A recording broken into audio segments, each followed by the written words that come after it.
On behalf of the Carroll County Chapter of the NAACP, I am pleased to welcome you to the 2017 Freedom Fund Banquet. A very special evening has been planned for you, and we are delighted that you came.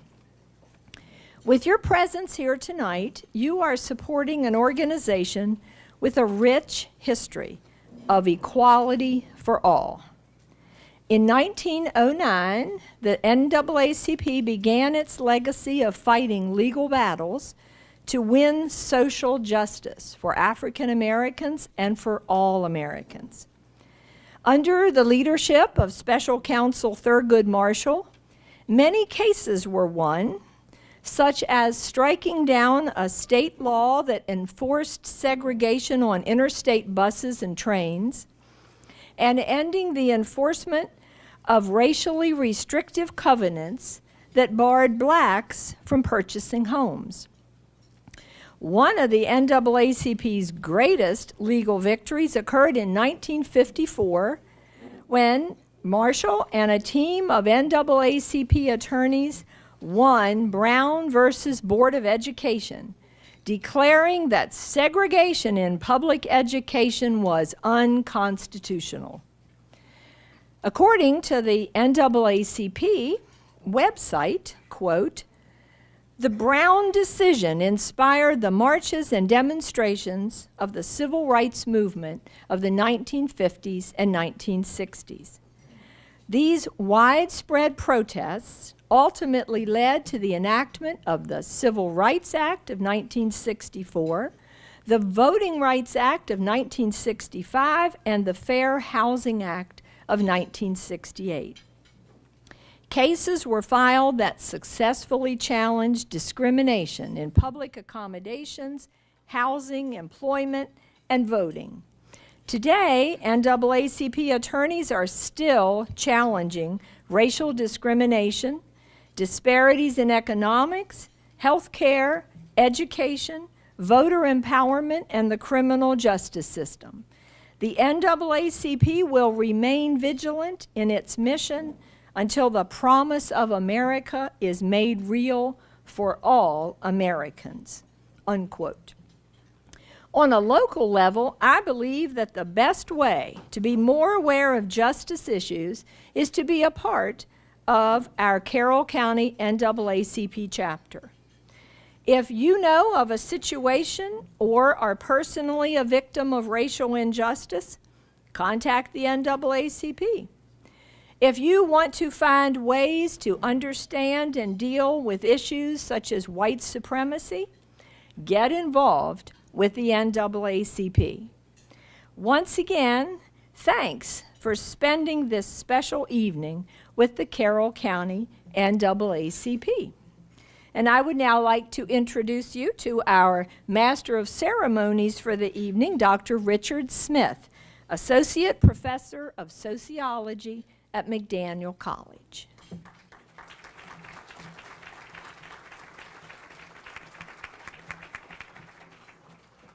It is truly an honor to be here with you tonight as the Master of Ceremonies. And I have to be upfront with you.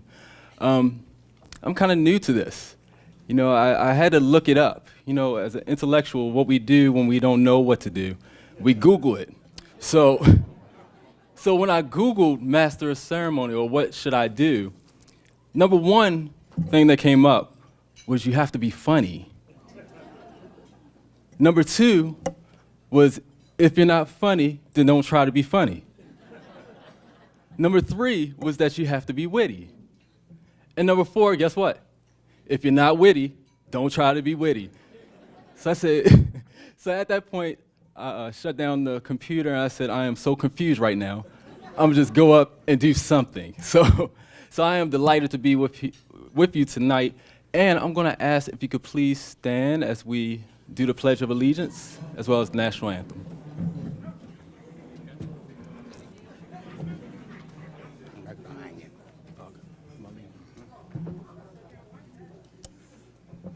I pledge allegiance to the flag of the United States of America, and to the republic for which it stands, one nation, under God, indivisible, liberty and justice for all. Please remain standing while the Reverend Dr. Marty Kuchma will come up and lead us in our invocation.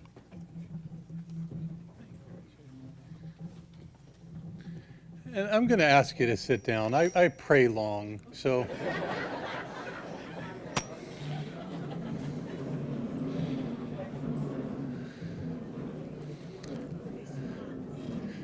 If you haven't heard about the event on Sunday at St. Paul's United Church of Christ, we're having a program including Richard and many, many others. The title is Busting the Stereotypes About Racism, Beyond Confederate Monuments and Racist Relatives. It is an attempt to explore and understand and figure out ways to alleviate structural racism. So if you have any questions and you're interested, see me when we're done. Let us take a moment for reflection.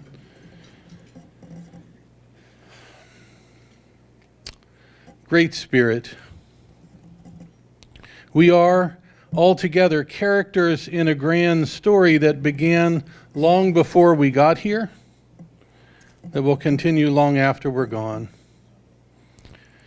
Our collective story includes moments of hope and moments of despair, moments of joy and of sorrow, of domination and of oppression, of fearful trembling and bold action leading to meaningful change. It is, we pray, ultimately a story of coming together to create a culture that respects all people, affirms all people, loves all people, and affords every person the same liberty and justice that are each person's due. Let us celebrate achievements and advancements in the work of equality and equity, even as we come together to bring about new triumphs in the face of ongoing and emerging struggles. Let us together explore and understand ways that systemic racism is built into our society. Let us together tear down structures that perpetuate injustice. In their place, let us fashion a new order in which every person has as much opportunity as every other person, and in which everyone works together for the good of all. We give thanks for the NAACP, which from its origins over 100 years ago has invited all people to work for the good of vulnerable others who are relegated to the margins of society, whose prospects are limited by racism and injustice, whose very lives have been and continue to be at risk. This is vital work and necessary. By what we do here this evening, may we make the world a better place for all people everywhere. May this food nourish us and this fellowship sustain us for the work that still lies ahead. Amen.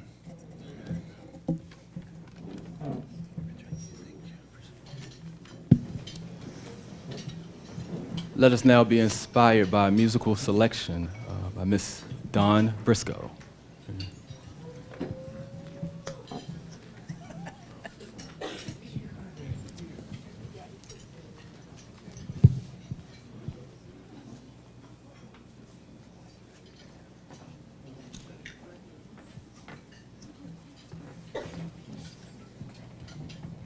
Good evening. Thank you, first of all, to the NAACP for the invitation to come before you. And I just ask that you just pray with me.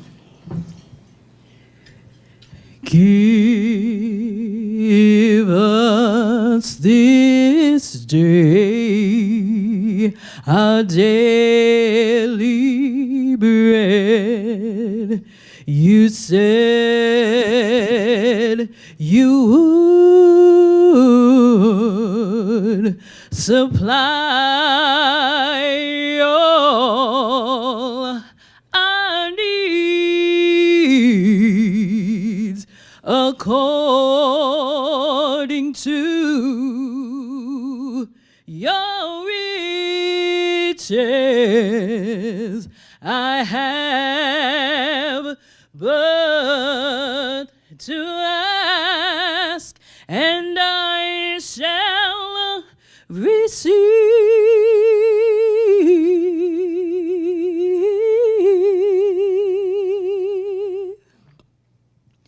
To go from here and share this love you gave to me, to show someone who's lost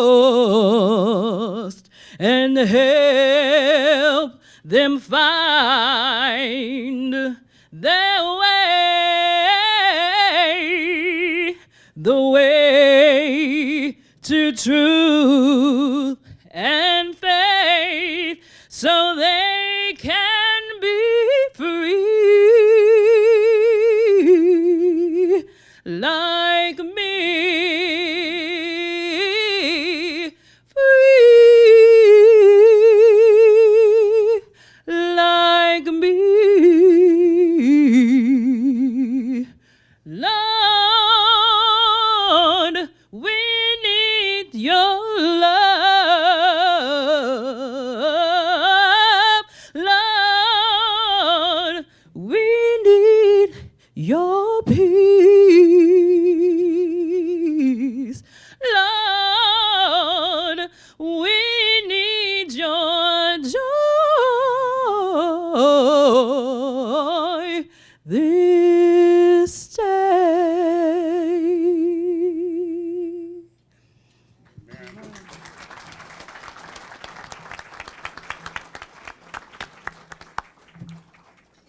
Wow, that was a powerful selection. I mean, during this time, we definitely need love, peace, and joy. Thank you for sharing that with us. So I believe it's time for dinner. Is that correct? Okay. So the moment we've all been waiting for. Amen. It's time for us to join together and eat dinner. So we hope that you enjoyed your dinner. We hope that you are enjoying your dessert as of right now. But we will continue with the program. So if we could just have your attention and just a few quick announcements before we continue.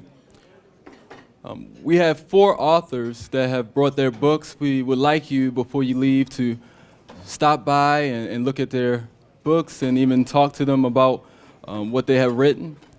Also, we're soon to be closing the silent auction, so if you have not made your bid, please quickly make your bid. And at this time, we have some special guests that I would like to announce. I'm going to ask if each of our special guests could please stand, and I'm going to ask for the rest of us if we could hold our applause till the very end. So candidate for Congress of District 1, Mr. Michael Pullen, is here with us today.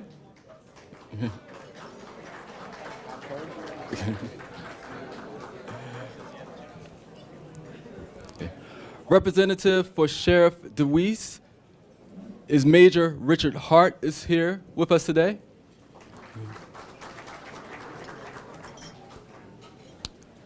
Carroll County Commissioner Richard Weaver is here as well.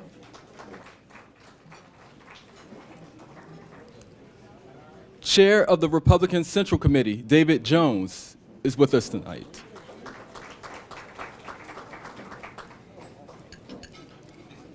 Representative for Senator Van Hollen, Charles Carner, is here with us tonight.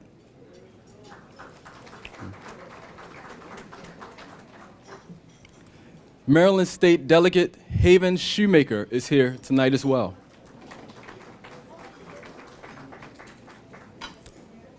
Vice President of Carroll County Board of Education, Bob Lord, is with us this evening.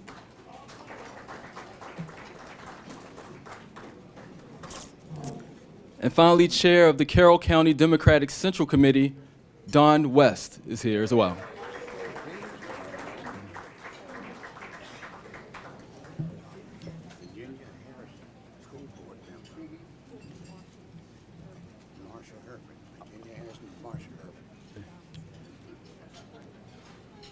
Also, we have with us tonight School Board Member Virginia Harrison.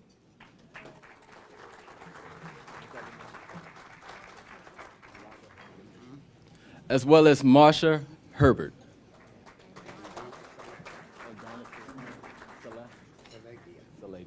And Donna Salegia.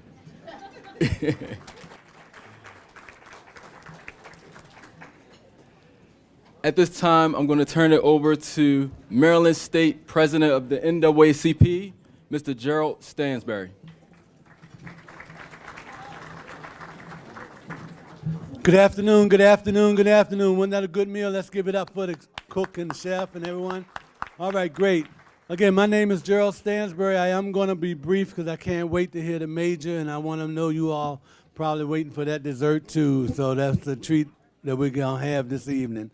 But anyway, I'm Gerald Stansberry. I'm the Maryland State Conference President. As stated, we're representing 24 branches throughout the state of Maryland.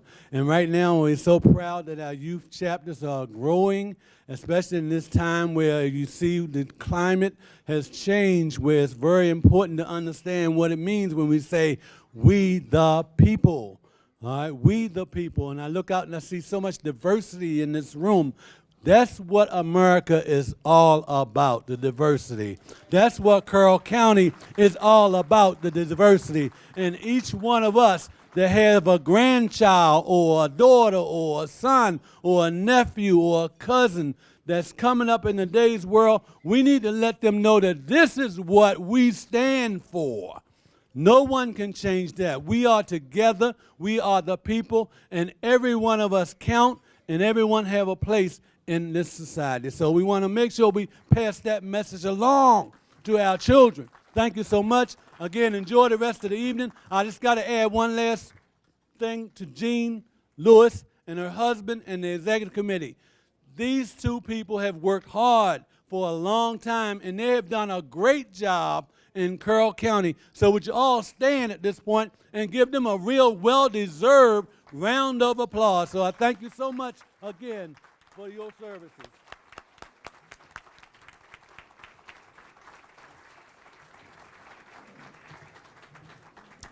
Thank you, President Stansberry. At this time, I'm going to ask if you can direct your attention to the screen, and we will watch a video called The Rock of Ancestors.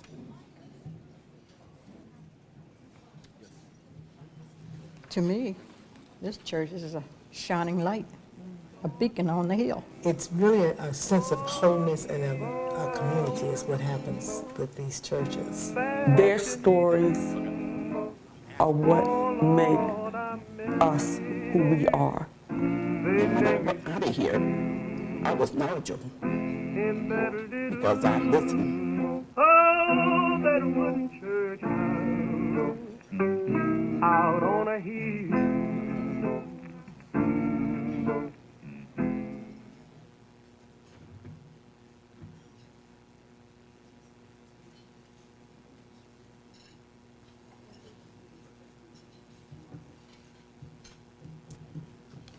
All right.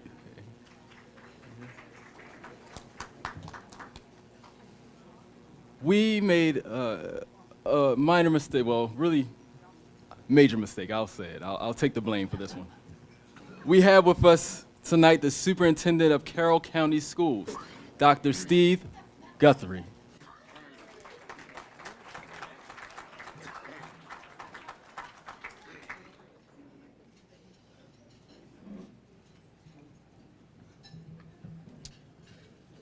At this time, we will have a presentation of our awards. In case you have not met Mr. Dorsey, he is an outstanding gentleman of 97 years old. He's one of our authors that we had back there. And his book is entitled In Carrie's Footprints, The Long Walk of Warren Dorsey. Mr. Dorsey went to what's commonly known now as the Sykesville Colored Schoolhouse. And he talks about in that book, no heat. Of course, there was no air conditioning, no inside bathrooms. And it's such a wonderful story of how the history that we know about but we have that living history here with us now. And we just want to thank him for all that he's done, how he has really, with the revitalization, I can't even get the words out, revitalization of the Sykesville Colored Schoolhouse on Oklahoma Road in Sykesville, how that has made such a difference. He contributes by coming there, he and his sister, because there was 12 of you, right? Yep. There were 12 of them, and they're down to 2. And he tells the kids from various schools, Howard County, Baltimore City, about what it was like to go to school there. And it really makes you feel ashamed of the discomfort we complain about, but how education was important, and how it was important that his mother, who was not educated, wanted all 12 of her children to get that education. And so, Mr. Dorsey, this says, presented to Mr. Warren G. Dorsey, October 20th, 2017, by the Carroll County NAACP Branch 7014, in recognition of your book and Carrie's Footprints, The Long Walk of Warren Dorsey. This story about stories about growing up in segregated Carroll County to the present. And we just want to thank you for all that you do. Thank you so much. And we love you so much.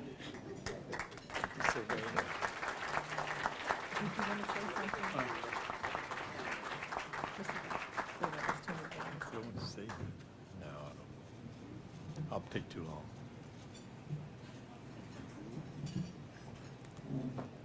I'd like to say just a word or two. It's already been referenced that my mother never had an education. Carroll County did a poor job of trying to educate us in my day. They didn't recognize us as people. We were just the inn kids lived up there on the hill. Nobody knew who he was. But you've been blessed with a rendition by a group of young men and women who sing a rousing version of a number that has had more than 2 million hits on the internet. It had calls from all over the place. The young man who's the soloist there is my great nephew, Ty Young. I've come to, and everybody recognizes Ty Young. So our family has come from no recognition of me as an individual to my great nephew. Everybody knows him as Ty Young. We've come a long way.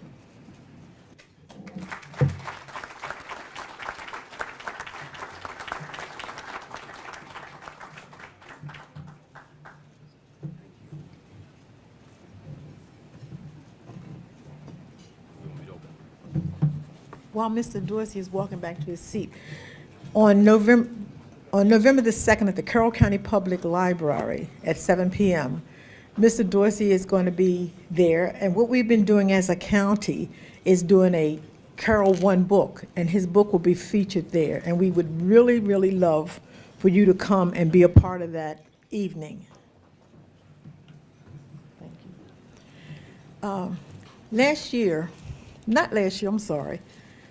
At the Women's March in D.C., there were some posters that were hung up there, that were handed out with various diversity of women with the American flag.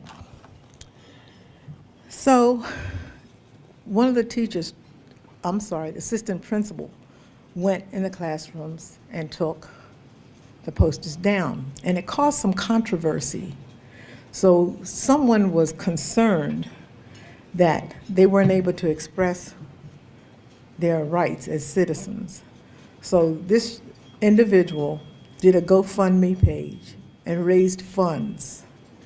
And the students got T-shirts, and they wore the T-shirts that said, "We the People." Sarah Wack.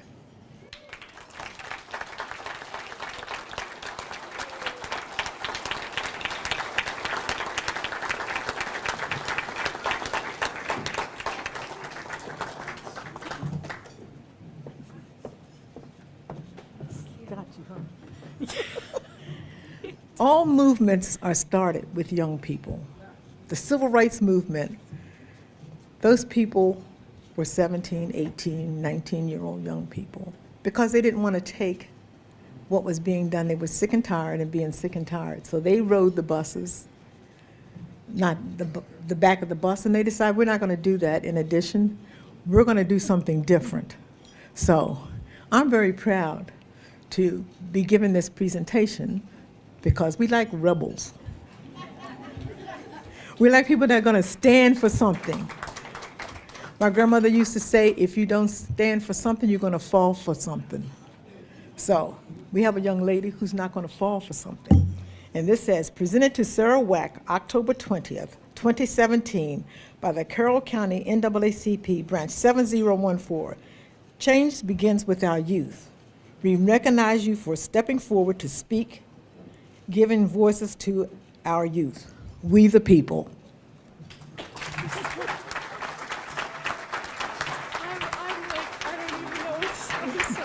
Wait, turn around.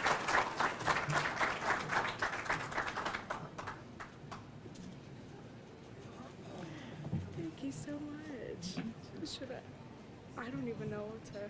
Yeah, I really don't even know what to say. I'm so honored. I want to also recognize we have 3 of these awesome students who, really were on the ground stirring up trouble and stand.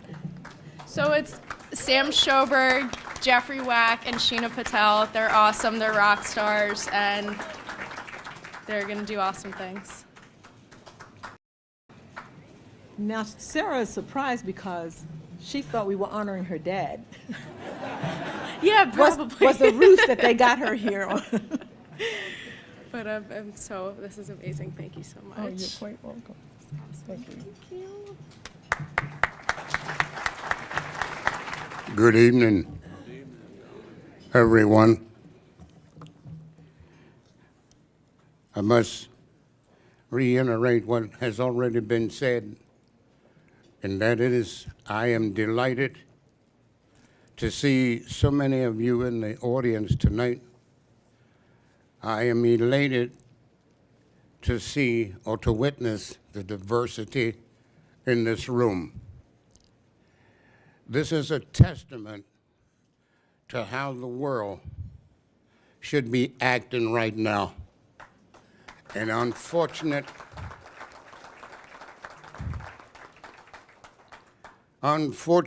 we are not.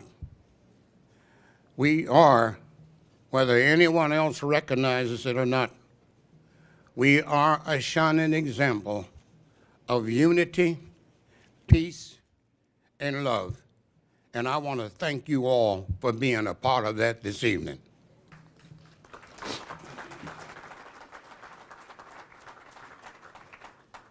My job is to give out the final award.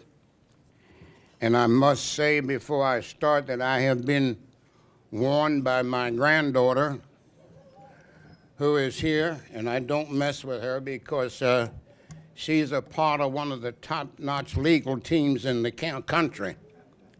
So I'll have to listen to what she says. I don't want to be sued by my own granddaughter. So I'm going to hold to script tonight.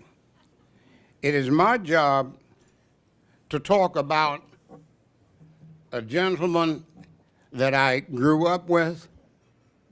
He was a bit older than me, a gentleman to which I owe a great deal. A gentleman who is responsible, grossly responsible, for me being what I am today.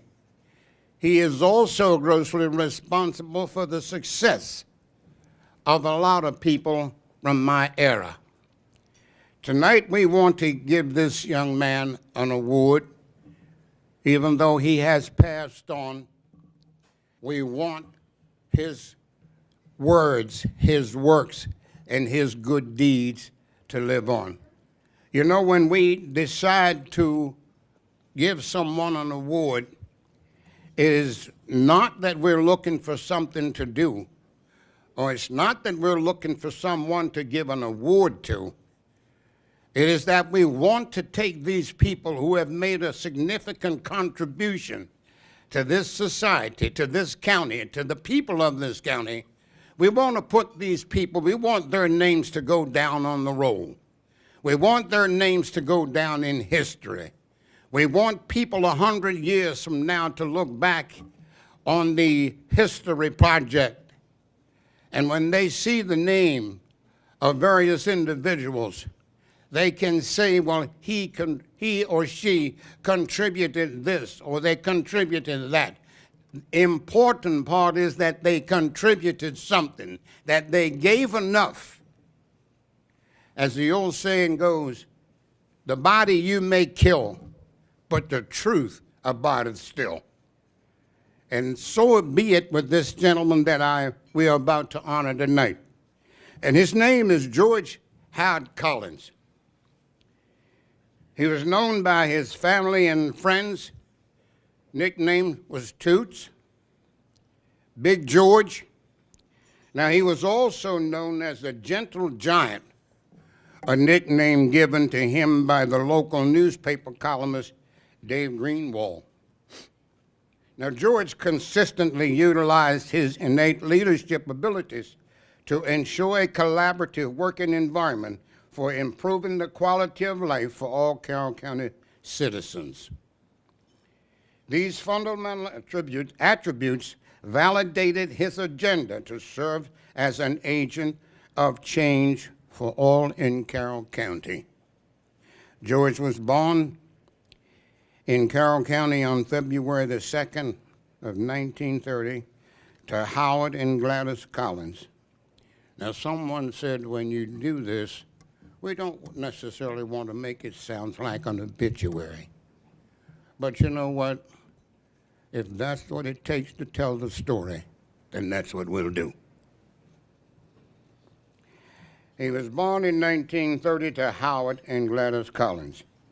He resided in Johnsville, Maryland with his wife, Hazel, and family until his passing in October the 17th of 2006.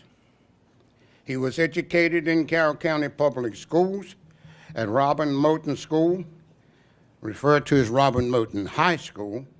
Upon graduation, George served his county, or his country, as an aircraft director in the United States Navy from 1947 to 1954.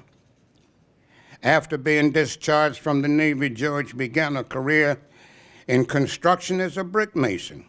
George continued his education, receiving a BA and an MA degree in criminal justice from Coppin State University. In 1956, he began a stellar career in the Maryland Department of Corrections, Maryland House of Corrections in Jessup, Maryland, and the Central Laundry Correctional Facility in Siceville, Maryland. In 1973, George was promoted to the position of warden at the Maryland State Penitentiary in Baltimore, Maryland. Now, go ahead. Becoming the first African-American warden for that institution. During his tenure, he developed several programs to assist in the rehabilitation of the incarcerated.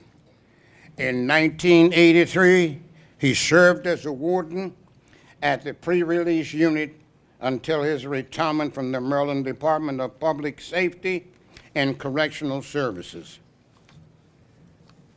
Now, George made numerous contributions to the citizens of Carroll County. Now, he served in the following capacities: Deputy Sheriff, Board of Directors for Carroll County General Hospital, Board of Directors for Bolingbrook Boys Home, Vice Chair of Carroll County United Fund, member of the Carroll County Public School Bus Contractors, members of the South Carroll Planning Commission, manager for the Siceville Little League Athletic Association, manager for the Siceville Recreation Basketball Association, president of the Siceville Middle School PTA, president of the South Carroll High School PTA, president of the Siceville Recreation Association, treasurer of the former students of Robert Moton High School, lay leader for the Johnsville United Methodist Church. Now, what I don't see here was George managed our softball team, known as the Siceville Clowns. And yes, we were bad. And there's a commissioner in the audience, he can testify as to just how bad we were. But George served as our manager, but he was not just a manager, he was one you could go to for advice when you had problems, and as youngsters, when we were in trouble, and we were, he gave us guidance, he gave us supervision, he gave us attention, and he gave us love. George was extremely proud to serve as president of the Concerned Citizens of Carroll County. Under his tutelage, the concerned citizens were instrumental in securing employment opportunities for African American citizens at C&P Telephone Company, Baltimore Gas and Electric, Random House, and the Random House Publishing Firm. He was one who diversified himself. George, I want to take this opportunity to end with the fact that I want to introduce to you George's family. George has two sons, Bradley Collins and his wife Roxanne. There's Marvin Collins and his wife Sharon, daughters Phyllis Johnson, Jessica Gardner, granddaughters Brandon Johnson, Tara Collins, Tabitha Gardner, grandsons George Collins, sisters Joan Armstrong and husband Walter Armstrong, and finally his church family from the Johnsville United Methodist Church. In closing, George was a humble and giving individual. He worked diligently to earn your trust and your respect. George had an act for bringing out the best in everyone, and I might add, he gave you his best. However, he never asked more of others than he would demand of himself. George ended all of his public speaking engagements with a gospel song from his father Howard's favorite spiritual. May the works that I've done speak for me. It is at this time I would like to present, on behalf of the Carroll County branch of the NAACP, to his wife, Hazel, to all of his family members, this award. But before I give this award, I don't think most of you really know, as ironic as it may seem, George Collins and family are really also related to Mr. Warren Dorsey.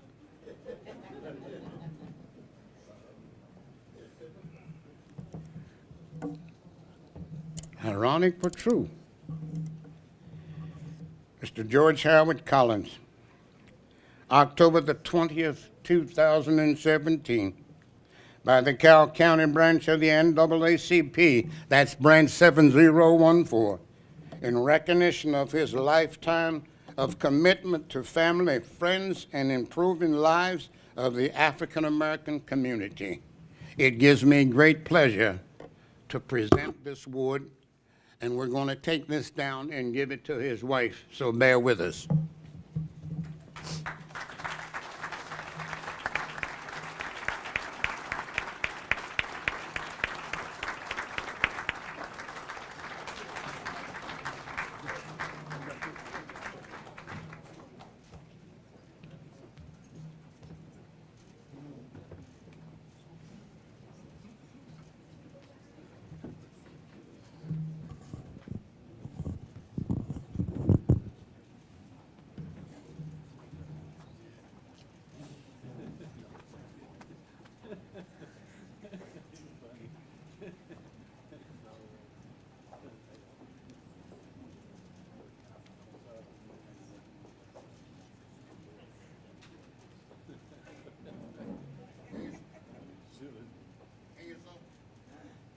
It gives us great honor, and that we humble ourselves before you to make this presentation to you on behalf of George Howard Collins. Thank you all for your contribution to him and his gift to you.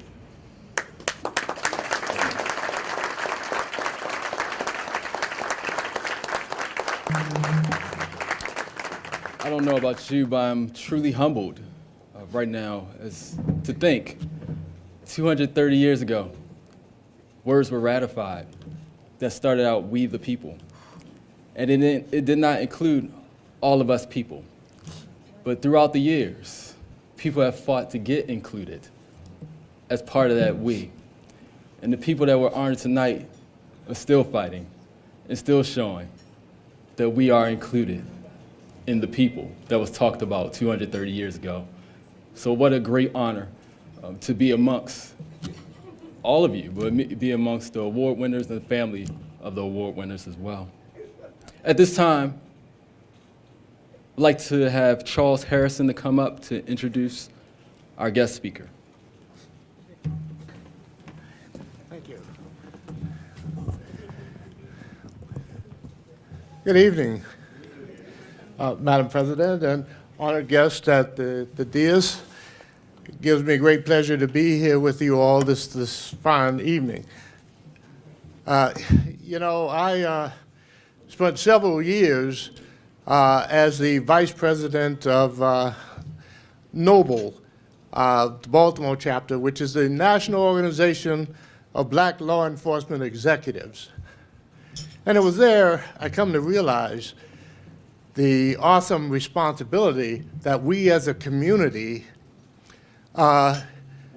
place on our local law enforcement officials.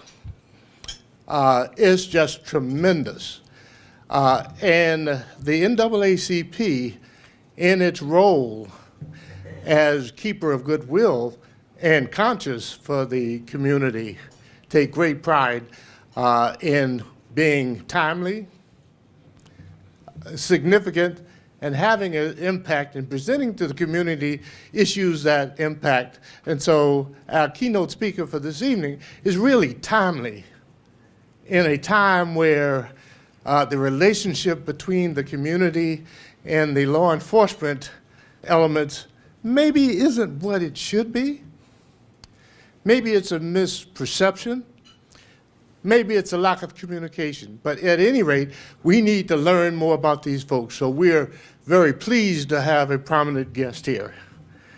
This evening we have Major Ronald L Butler Jr., born in the District of Columbia and educated at Washington Archdiocese Educational System.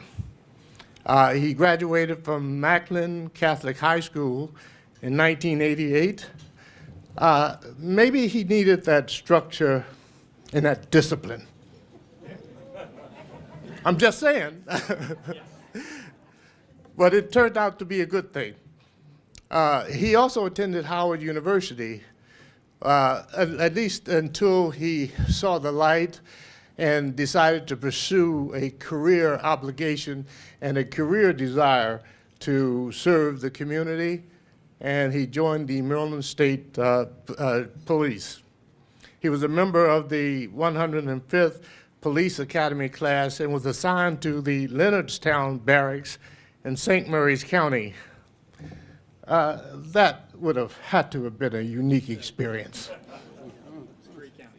Yeah, but I still feel your pain, man. Well, he served valiantly there and was appointed, received awards and accolades as Trooper of the Year for the St. Mary's County and the Southern region. And that's quite significant for a young minority trooper to receive such accolades and such awards.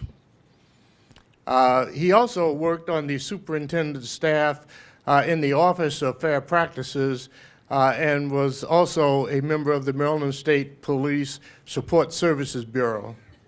Now, in his 23rd year, Major Butler currently is the Assistant Bureau Chief of Field Operations and is in charge of the Northern Command, which again is very significant because the Northern Command involves approximately 475 or 450 patrol officers, in addition to administrative staff and investigative staff.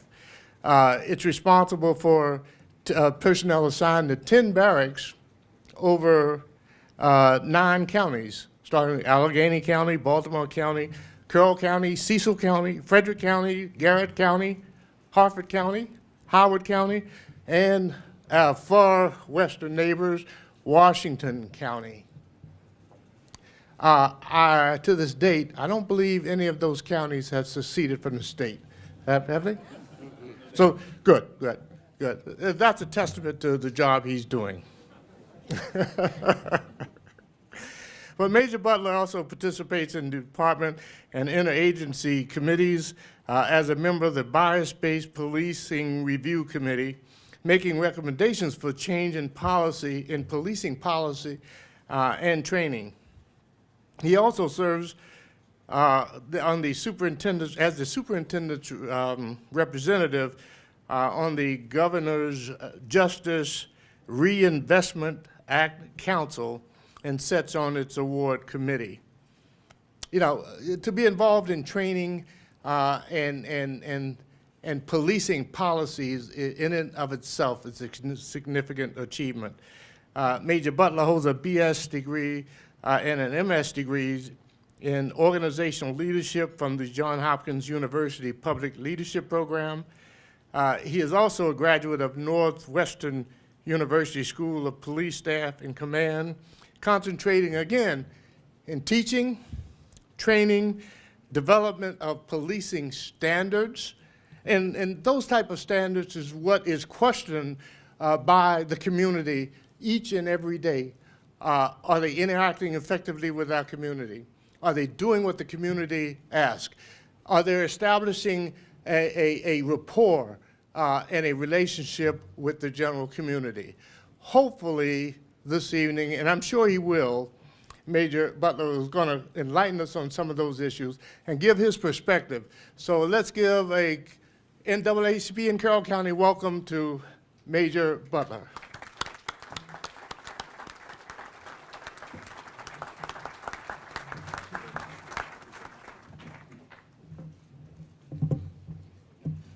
Good evening. Thank you very much. Before we get into the meat and potatoes of this speech, I'd like to thank everybody in the room for the warm welcome that I received. I've never worked in Carroll County, but I felt very at home the moment that I walked in here this evening, and that's a testament to you all.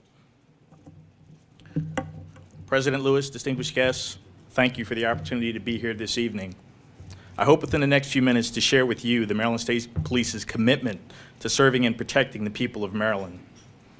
Your theme for the night is We the People. It's an important concept. It's a concept upon which our nation was built, a nation of freedom, a nation of liberty, and a nation of justice for all. If I could take you back a little bit to probably the 6th grade when we all memorized the Preamble of the Constitution. Raise your hand if you did. The nuns made sure I did, trust me. We the people of the United States, in order to form a more perfect union, establish justice, ensure domestic tranquility, promote the common defense, promote the general welfare, and secure the blessings of liberty to ourselves and our prosperity, do ordain and establish the Constitution for the United States of America. A very powerful start to a very powerful document. We agree? Multiple sermons could be preached from that opening statement alone. However, I'm not a preacher. I'm a law enforcement officer, a Maryland State Trooper. And I'm a Maryland State Trooper that is aware of a few important things related to this evening. One, the reason I've been invited here tonight is because I am a law enforcement officer. Two, the Constitution begins with we the people in order to form a more perfect union. Let's think about that for a minute. Is there any doubt that we need to work on our union? And certainly our unity. The document that begins with we the people is the foundation and the basis for my actions as a police officer. My priority is to uphold the rights and privileges of Americans and fulfill my mission and serve and protect each and every person. As I think about it, I'm struck by how intertwined my role as a police officer is in upholding the intent of the Constitution, establish justice, ensure domestic tranquility, provide for the common defense, and promote the general welfare. And finally, I am truly humbled to stand before you, members of an organization founded by individuals who recognize the value and the power of we the people, the strength of many. Working since 1909 to fight injustice, remove racial barriers of discrimination, I thank you all for your service and your continued efforts. I'm proud and grateful of my career as a Maryland State Trooper. It's unfortunate, but police officers are a necessary part of society today. The Maryland State Police was created in 1921. The state was increasingly plagued by criminals who were using some rather new technology, the automobile. The automobile enabled criminals to expedite their escape across county lines, crossing jurisdictions, evading local law enforcement. So Governor Ritchie wanted a patrol force with statewide authority. Authority to move throughout the state and apprehend criminals wherever they elected to hide. Of course, regular citizens were causing their fair share of problems also. Remember those newfangled automobiles, operating those in an unsafe manner, driving, creating havoc along the newly expanded system of roadways and highways across the state of Maryland. So the governor added traffic enforcement to our list of responsibilities. The mission of the state police today is similar to the original mission, strangely enough. The mission today is purposed policing. Purposed policing. Protect citizens, prevent crime and traffic crashes, support local law enforcement, provide the highest quality of law enforcement services available. Today, the Maryland State Police is composed of 3 bureaus: the Field Operations Bureau, the Criminal Investigation Bureau, and the Support Services Bureau. The one that most are familiar with is obviously the Field Operations Bureau. It's the largest contingent of uniformed troopers assigned to 23 installations across the state of Maryland. It also includes a commercial vehicle enforcement section, special operations division, tactical officers, a K-9 unit, underwater recovery team, and a motorcycle unit. The Criminal Investigation Bureau is comprised of expert investigators assigned to specific areas, such as our homicide unit and our gang unit. Nested amongst these investigators are our drug investigators. Right now, they're in the throes of an opioid epidemic that is really impacting our state. I think we all know somebody that's been impacted by that epidemic. Another vital part of the Criminal Investigation Bureau is our Forensic Services Division, fancy name for Crime Lab, and the technicians that work there. The state police has the largest crime laboratory within the state. We process over 19,000 cases per year. 70% of those cases are submitted by local police departments, and we follow up on those and pass the analysis back for prosecution. We also oversee Maryland's DNA database. The DNA database is responsible for helping identify thousands of criminals associated with violent crimes across the state. Our Support Services Bureau includes our IT section, Information and Technology, our Recruiting and Selection section, and also our Education and Training Division. Another key component of that bureau is the Maryland State Police Aviation Command. You've likely seen one of the 10 new AW-139 helicopters, either overhead, transporting a victim, or taking on some type of law enforcement or search and rescue mission. Those crews fly over 2,200 patients in that golden hour to local trauma centers for emergency treatment.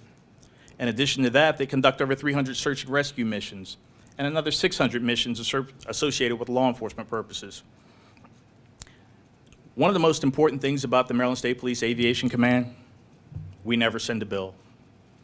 Every vehicle that's registered within the state of Maryland, there's a $13.50 surcharge added. That fee covers the efforts of everybody within the Maryland State Police Aviation Command. We're truly fortunate to be part of a system that provides such immediate trauma care and such high quality trauma care. Something that most people are more familiar with is our enforcement side. We make about 500,000 traffic stops a year. A good number. I'm sure we've had a few participants within the room. In addition to those 500,000 traffic stops, we make about 15,000 criminal arrests a year. All of that is done under one veil. We require our troopers to uphold the department values: integrity, fairness, and service. We want them to provide lawful and effective police services across the state of Maryland. Every hour of the day, members of the Maryland State Police and other law enforcement agencies across the country patrol risking their lives on behalf of the citizens they serve. Yet despite this commitment, dedication, and sacrifice of police officers, there's a significant distrust and a divide between law enforcement and the communities we serve, especially minority communities. In the time I have, I want to discuss a few ways the Maryland State Police is working to build a better relationship with you all, the citizens. First and foremost, we stress a principle that's been around for a very, very long time. We expect the troopers to treat others the way they would want their family members treated. It's not too much to ask, and it's a common sense thing. Sometimes common sense isn't common, though. This principle comes down at the very top from our Colonel, Superintendent Palazzi. Everyone is expected to comply. People are held accountable. We are no better than anyone else simply because we wear a uniform. The citizens we serve have entrusted us with safeguarding their security and their well-being. We're responsible to the citizens we serve for the actions that we take while providing law enforcement services. The authority we have as police officers is granted to us by you all, the citizens, once again. We're accountable to each of you as to how we use that authority in fulfilling our mission. We begin this training as soon as a trooper candidate enters the police academy. We stress this principle throughout their career. They're public servants. We are public servants. That fact doesn't change when you put on a badge, put on a gun, and put on a Stetson. Second, we believe the makeup of the Maryland State Police should reflect the communities we serve. We serve throughout the entire state, so that means we cover a wide range of diverse communities. Unfortunately, law enforcement is not a top-tier choice of many young people these days. I can understand why. However, if we want to continue to build and grow and expand as we have to continue to recruit within those communities, African American communities, Asian, Hispanic. We need you all to be our eyes and ears to find the next trooper, to find that next person. I think everybody in this room can stop and take a minute and think about someone they live close to that possesses extraordinary qualities. Raise your hand if you can. Those of you with your hands up, how many have you ever suggested going to law enforcement? There's a thought. There's a future. More than a year ago, the Maryland State Police launched a coordinated recruiting campaign. I'm sure many of you have seen the video. If not, pull it up on YouTube. It's a great video. It's an enlightening video. We specifically reached out to minority communities within this video. We're hiring. We have outstanding benefits. Trooper candidate can enter our police academy not only to become a trooper, but also earn his or her associate's degree. Once they're out of the academy, we have a wide range of jobs that are available to them. You can be a patrol trooper, a criminal investigator. You can work in computer crimes, fly in a helicopter as a paramedic. You can fly the helicopter also. It's an exciting career that provides a good salary and a sense of accomplishment. We urge you to help us recruit candidates, especially among the African American community. We at the Maryland State Police need your help. We can't do it without you. Third issue I'd like to discuss in building a better relationship with the citizens involves racial profiling. Yeah. The Maryland State Police does not, or will it ever, condone the use of a person's race as any basis for police action. We're committed to upholding the rights of citizens afforded by the United States Constitution and the laws of Maryland. We will hold those troopers accountable. We must do all we can to safeguard against the perception of racial profiling within our ranks. Here are some of the steps that we have taken to do so. State Police has created a strong and clear policy prohibiting bias-based policing. Training regarding this issue begins in the police academy and continues throughout the course of a trooper's career. In-service training, regular training online. Our policy sets forth duty and responsibilities for the supervisors and the commanders as a check and balance to ensure that troopers are held accountable and they do realize that someone is watching. We believe the issue of bias-based policing or racial profiling is of vital importance, and it must be considered by all law enforcement agencies. In an effort to increase the understanding of complex interactions with the community, the Maryland State Police has implemented a number of steps to engage citizen leaders and improve the overall understanding and gain input and insight from those same citizens. Although no longer required, the State Police still hands out an informational brochure on each traffic stop. We've gone as far as to update our website to include a direct link to our Internal Affairs Division. that gives every citizen the opportunity to file a complaint or express a concern. Those concerns do not go unnoticed. All allegations of bias-based policing are investigated by our Internal Affairs section. We've added something additional to the main page, a simple commentary section. Any police service you see or you're provided with, you're afforded the opportunity to comment on. We're looking to improve. We're expecting the public to help us to improve. We take that feedback, we use it constructively to make a difference. Police officers rarely know the race of a driver they're attempting to stop before a traffic stop. There are things that influence that. Daytime, nighttime, weather conditions, tinted windows, speed, the distance we are from a vehicle. Driving behind a vehicle are all factors that reduce the likelihood of a race being a factor before a stop is made. A number of searches that police officers make that are non-discretionary. The search incident to arrest, a probable cause search, or a search related to a canine alert. Each of these searches is something that we take seriously. The consent search that everyone has heard so much about represents a relatively small portion of the searches that we make. Race is not used as a factor. Maryland State Police has a professional policing section that serves as a central point of contact for all race-related or all bias policing issues.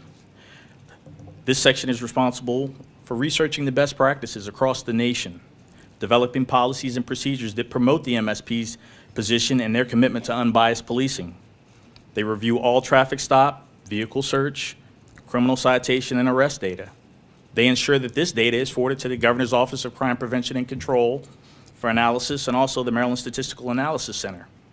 They complete an annual review of all Maryland State Police policies and procedures to include citizen concerns, those same concerns that I mentioned that you can send us on the website. The commander of the Professional Policing Committee serves as the Bias-Based Review Committee chairman. The Bias-Based Review Committee meets biannually to discuss areas of bias-based policing that are a concern not only within the Maryland State Police, but across the nation. We are constantly on the watch for things that are changing. The committee also discusses closed internal affairs investigations regarding allegations of racial bias. The point there being, we're trying to look at the root cause and identify what's going on with these complaints and develop a training curriculum to help reduce such allegations and help to keep any type of inappropriate behavior from ever occurring again. The Maryland State Police Internal Affairs vigorously investigates misconduct allegations. All allegations of bias-based policing are investigated by our Internal Affairs section. None of them are handled at the local level. These investigations take a significant amount of time, and we commit a significant amount of manpower. The Superintendent's Council on Opportunity and Inclusion was also developed to invite state senators, state delegates, cabinet secretaries, local business leaders, community leaders, associated police chiefs to work in concert with organizations like the NAACP to develop a better understanding of police tactics. And also, we wanted outside opinions, so we get feedback from you all. We cannot be sure that we're always doing the right things if we're not getting feedback and we have a two-way conversation going. The two-way conversation is critical, just like anything else. The purpose of the committee allows for unbiased discussion. We take the gloves off when we go into the room and we speak about things openly. We make sure we understand each person's concern and we try to reach a successful conclusion, be it something that we need to change or something that just was not understood by a particular police officer. In closing, I think about a few things. The theme of We the People tonight was truly a critical theme. And when I thought about it, I researched a few things, and I came up with 3 phrases that really made sense that I wanted to share with you all this evening. The first, Alice Walker, famous African-American novelist. The most common way people give up their power is by thinking they do not have any. The second, Dr. King. The time is always right to do what is right. And third, General Colin Powell. Have a vision. Be demanding. Achieve your goal. I thank you for your attention this evening and the great honor you bestowed upon me to be with you. I pledge my commitment, as does the Maryland State Police, to working together with the NAACP in Carroll County to further your goals and to further our mission as a law enforcement organization. Thank you.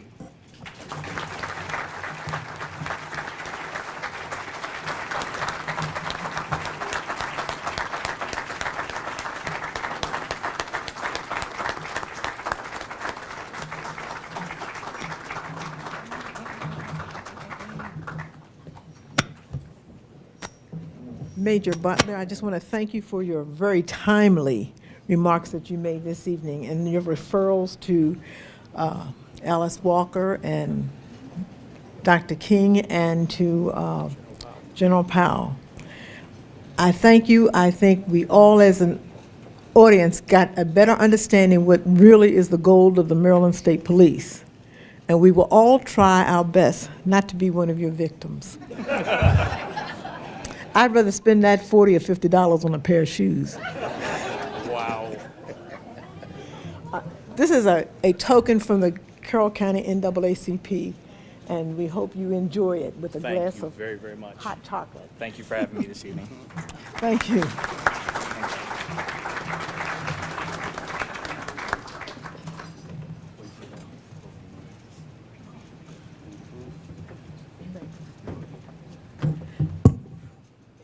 It really does my heart good to look out among our I want to say congregation, but our audience. I see some of the same faces every year when we send out the announcement before we even know who the speaker is going to be.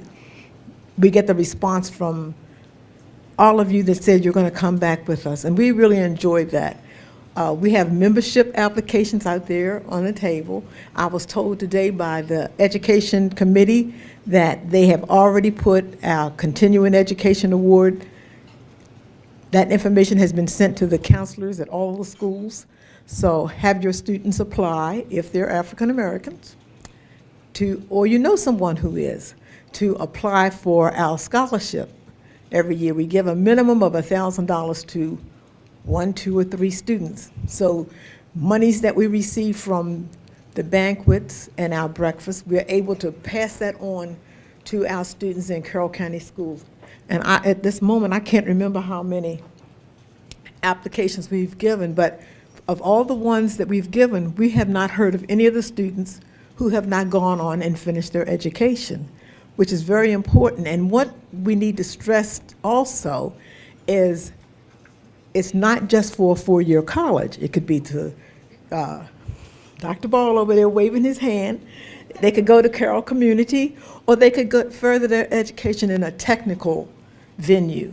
So I think kids find that that is not always something that they feel that they're going to get an award to go to. But I tell you what, those plumbers and brick masons and all, they do pretty good financially. It is so good to see all of you, like I said before, and I just want to thank all of you for attending tonight. And one of the projects that we as the NAACP has partnered with was the Boeing Chapel project in, what is that, Uniontown or? Union Bridge, where years ago, I know some of you have gone to Butterbird Inn. Jim Rowe up there, his family had donated money years ago. When I say years ago, I mean years and years and years ago, to that community to have a Freeman school. That was before schools where education was provided for African American community. Well, there was a discrepancy with that school because there was another congregate church that had been a part of that property. And so they wanted to take that property away from the family that it had been deeded to after the school was closed. So the young lady who does all of our decorations, Anita Brooks, and what's Tamara's last name? Powell. Is her last name Powell? Powell. Yes. They were the last descendants from someone who had been a trustee for that school. And they wanted, like I started saying, they wanted to take that property, and the church was out of Delaware. So it's been a 2-year battle to get that property back to its rightful owners. And Gerald, you know about it because I talked about it. And we just found out this week that they have been awarded the trustees of that. So we're very happy. My personal goal, because we're going to convene again in January, is that we turn it into what we have in the southern part of the county as the colored schoolhouse, because they have maintained its pristine. They've paid the taxes, they've mown the lawns, they've put on new doors and windows in that building. And I would really, really like to work with them and plan to, when we start back again in January, to work with the Maryland Historical Trust the same way we did when we got the signs for Henryton that showed it had been a tuberculosis center and the building had been demolished. And then one of the ladies in the organization was upset because that's where black nurses were trained. So we went back to the Maryland Historical Trust and we got a sign that said the nurses were trained there. So we don't do a lot of protests, but we get involved and we do things to better our community. And we would love to have you come and be a part of us. I'd like the members of the Carroll County branch of the NAACP to please stand so you can see how diverse we are.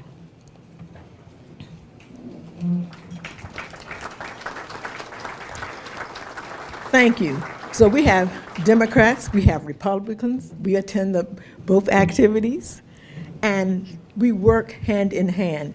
And I will go back again to what Congressman Elijah Cummings said some years ago. He wondered when he came in and he saw the diversity in the room. He said, I have never been to an NAACP banquet, Freedom Fund banquet, that had this many white people. He was quite surprised. But I say that's the workings of Carroll County. We work hand in hand to get things done. And I want to say thank you all for being a part of it. Join us November the 2nd at Carroll County Public Library for Mr. Warren Dorsey's book reading. And on Sunday, the 22nd at 3 o'clock, join us at Pastor Marty's church, St. Paul's United Church of Christ, for our discussion.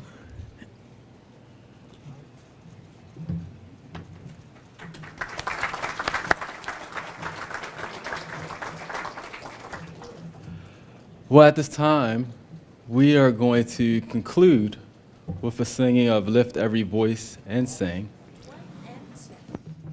Well, good afternoon, evening. Sorry, I do it every time. We're going to sing Lift Every Voice and Sing. We will be singing the first and second verse. Lift every voice and sing till earth and heaven ring. Ring with the harmonies of liberty. Let rejoicing rise high as the listening skies. Let it resound loud as the rolling seas. Sing a song full of the faith that the dark past has brought us.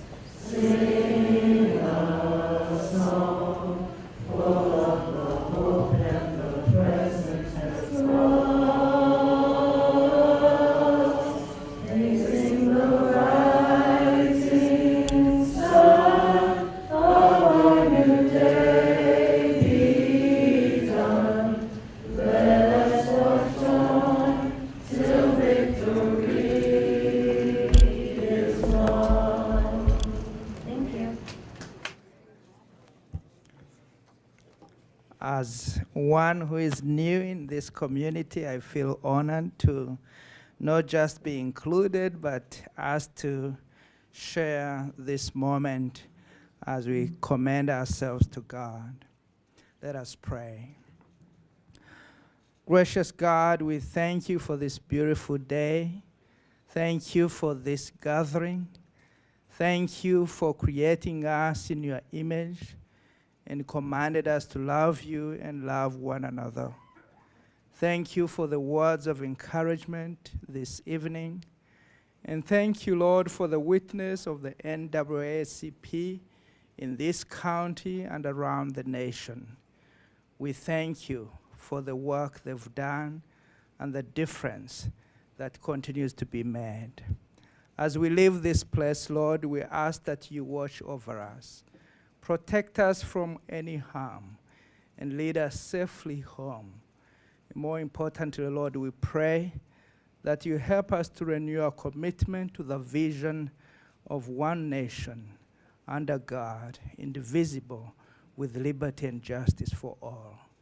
We pray these things in the name of the one who came, that we may have life in its fullness, Jesus the Christ. Amen.